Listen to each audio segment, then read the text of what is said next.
Building a $500,000 physical products business does not require a standard office or traditional business hours. For a busy mom of three, the workday begins at 9 p.m. This late-night window aligns perfectly with the start of manufacturing cycles in overseas hubs, allowing her to manage production while her family sleeps. Her first attempt to sell clinically proven silicone scar tape online failed to gain traction. Despite the product's success in her husband's Simtical practice, she lacked the specific knowledge of Amazon's logistics and search algorithms to move units. A great product only succeeds if there is a robust operational framework to push it through the supply chain and into the customer's hands. She turned to the Voltage Business Builders program and founders Neil Twa and Reed Larson to learn the FBA model. FBA, or Fulfillment by Amazon, is a service where the platform handles storage, packaging, and shipping for third-party sellers. This shifted her approach from managing a side hustle to building an asset-driven business, a company structured specifically to be acquired by a larger portfolio in the future. Mastery of the model requires focusing entirely on one core product.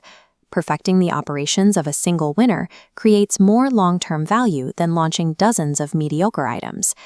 Many amateur sellers react to cheap competitors by slashing their own prices. This creates a race to the bottom where profit margins eventually disappear. She instead applied the target principle, positioning her scar tape as a premium alternative. She designed universal fit sheets and cosmeceutical-grade packaging that stood apart from the lower-tier medical supplies. A higher retail price does more than signal quality. It provides the necessary margin to fund PPC advertising. PPC, or pay-per-click, is an advertising model where the seller pays a fee each time a potential buyer clicks on their product listing.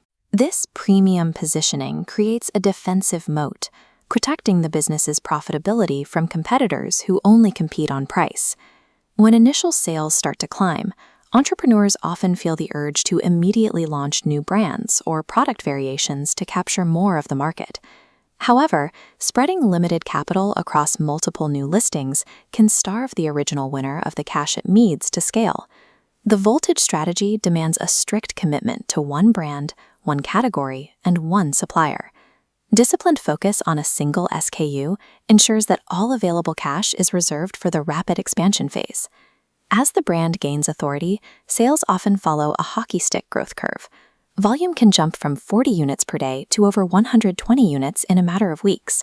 This chart illustrates the cash flow paradox. Rapid scaling can bankrupt a successful business because of massive upfront inventory costs. At 120 units a day, she suddenly needed to wire over $10,000 weekly just to keep 5,000 units moving through manufacturing. Surviving this jump requires 2-month forecasting. She began managing her manufacturer's raw material queues directly to ensure production never stalled. To prevent stockouts, she implemented a shipping hedge. While slow ocean freight remained the primary method, she intentionally reserved a portion of inventory for expensive fast air freight to cover any delays. Managing a successful vertical climb is a test of supply chain logistics and cash flow management, far beyond simple marketing tactics.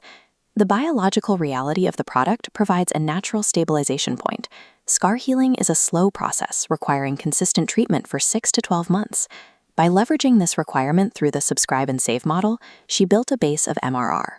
MRR, or monthly recurring revenue, is the predictable income a business receives every month from its subscribers. Predictable subscriptions remove the need to pay for a new ad click for every single sale, creating a more stable and profitable business. The brand is now approaching $500,000 in sales. This stability finally allows for the launch of specialized variants, such as tape designed specifically for C-sections and tummy tucks. Success is maintained through operational guardrails.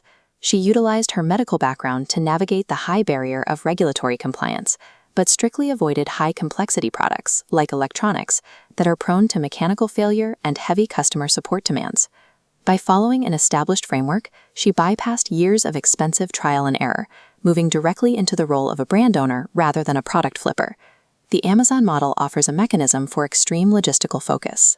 It allows a night shift entrepreneur to build a high-yield business that provides the flexibility to pick up her kids from school while her brand scales in the background.